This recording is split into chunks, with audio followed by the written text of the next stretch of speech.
लोकसभा चुनाव को देखते हुए सेंट्रल फोर्स की तैनाती भी शुरू कर दी गई है। सुरक्षा बलों का पहला बैच जो है वो रवाना हुआ है। संवेदनशील इलाकों में खासतौर के ऊपर ये तैनाती जो है की जाएगी। 2000 कंपनियां तैनात की जाएंगी और कुल 3,40,000 जवान जो है ये तैनात किए जाएंगे। तो लोकसभा चुनाव के लिए सेंट्रल फोर्स की तैनाती शुरू कर दी गई है, जहां पर देखा जाता है कि खासतौर के ऊपर संवेदनशील जो इलाके होते हैं वहां पर जो अति संवेदनशील क्षेत्रों में भी जो है तैनाती यहां पर की गई है। संवेदनशील और अति संवेदनशील इसलिए क्योंकि यहां पर हंगामे के आसार जो है बने रहते हैं, तो किसी भी स्थिति से निपटने के लिए सेंट्रल फोर्स जो है तैनात की जाती है। और चुनाव से पहले 2000 कंपनियां जो है तैनात की जाएंगी, जिनमें कुल 3,40,000 जवान तैनात किए जाने हैं।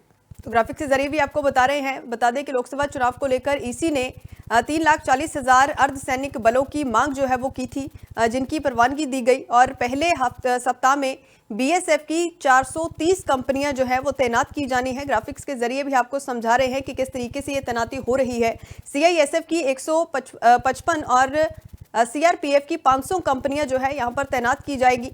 इसके साथ ही लोकसभा के साथ 4 राज्यों के विधानसभा चुनाव में सैनिकों का इस्तेमाल जो है वो भी किया जाना है। तो इसके लिए भी तैनाती जो है ज्यादा हो रही है। खासतौर के ऊपर आंध्र प्रदेश, अरुणाचल प्रदेश, उड़ीसा और सिक्किम के विधानसभा चुनाव में जो इस्तेमाल है जो फोर्स का किया जाना है, सेंट्रल फोर्स का। चुनाव आयोग ने पश्चिम बंगाल और जम्मू कश्मीर के लिए अर्धसैनिक बल जो है वो मांगे थे। अधिक जो सैनिक हैं उनकी भी मांग की गई थी, क्योंकि ये संवेदनशील इलाके हैं, खासतौर के ऊपर जम्मू कश्मीर। और पश्चिम बंगाल के लिए 920 कंपनियों की मांग जो है वो रखी गई थी और जम्मू कश्मीर के लिए 635 अर्धसैनिक कंपनियों की मांग यहां पर सेंटर से की गई है। तो बता दें कि यहां पर जिस तरीके से ये मांग की गई है, बिहार का भी नाम है। 295 कंपनियां जो है उनकी मांग बिहार के लिए की गई है। तो सेंट्रल फोर्स जो है तैनात की जा रही है लोकसभा चुनावों को देखते हुए।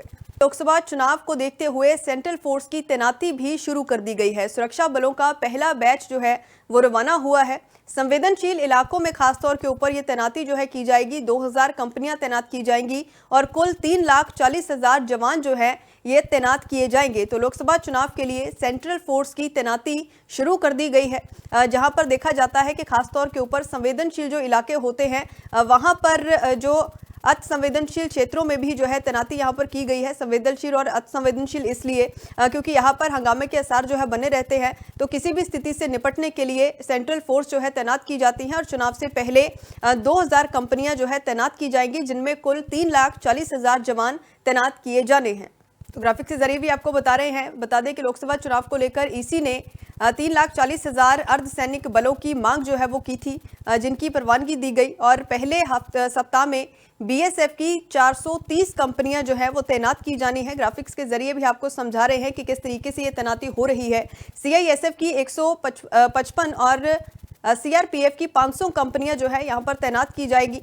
इसके साथ ही लोकसभा के साथ 4 राज्यों के विधानसभा चुनाव में सैनिकों का इस्तेमाल जो है वो भी किया जाना है। तो इसके लिए भी तैनाती जो है ज्यादा हो रही है। खासतौर के ऊपर आंध्र प्रदेश, अरुणाचल प्रदेश, उड़ीसा और सिक्किम के विधानसभा चुनाव में जो इस्तेमाल है जो फोर्स का किया जाना है, सेंट्रल फोर्स का।